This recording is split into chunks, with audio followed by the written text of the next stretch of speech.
હમણાં 6 મહિના સુધી છે ને ઘરમાં 75 માની 2 અગરબત્તી કરજે. હા વાડી કેટલી કરીશ?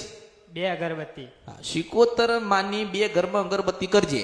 હા વાડી પછી તમને એવું લાગે કે ભાઈ અમુક ધંધામાં ફાયદો થયો, જીવનમાં પરિવર્તન થયું, અમુક નવું નવું જીવનમાં થવા માંડ્યો, પછી તું મને પૂછવા આવજે કે ભાઈ મિલકતના 2 ભાઈઓના ઝઘડા કોની સાથે થયા અને જે મિલકત પારકી હતી તમારામાં કેમ આવી? 40 વર્ષથી આ પ્રશ્ન ગૂંચવાયેલો છે, એનું કોઈ સમાધાન થતું નથી. અને એક મોટો પ્રશ્ન પડ્યો હોય ને, એનો છેડો પાટણ મળ. હા, સાચી વાત માડી. હા, સાચી વાત.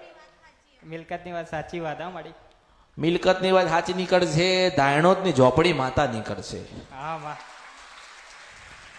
હમણાં અગરબત્તી કરો, હા માં. જો જીવનમાં કેટલું પરિવર્તન થાય છે. આજે તમે મારી પાસે આયા ને હા માડી. નામ પડાવવા, હા માડી. પણ તમારી માતાઓ 2 આઈને ઊભી રહી. હા માડી. હા માડી. એટલે એને કીધું કે આ વસ્તી આવી છે, ભોળી છે, પૂર્વજો જતા રહ્યા, તમે કંઈક બતાવો. મેં કીધું એને ખબર ના પડે તો કે તમે એમ કહો કે બરોબર 2.5 મહિના થાય અને કાળકા સપનામાં આવે ને તો માંજે કે હું પાવન દેવી કારુડી ગાતી હતી, ઉછળ્યું સપના નથી ગંધરફે મેરડી હતી. હા માં. હા માં.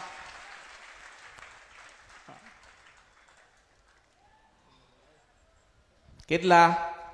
2.5 મહિનામાં. હા, કાળકાના દર્શન થાય ને કાળકા ઉભી હોય ને આવડો મોટો જીબડો કાઢીને ઉભી હોય ને તને બીવડાવે ને તો માંજે કે હું માતા આવી હતી, તારી માતા. હા માં. ભક્તિ તો કરો છો ને? હા માં કરીએ. માતાને માનો છો ને? હા માં. અને આ કળિયુગમાં નહીં માનતા હોય ને તેમના બાપના મનાવી પડશે. મેરડી છો. સાચી વાત અમારી.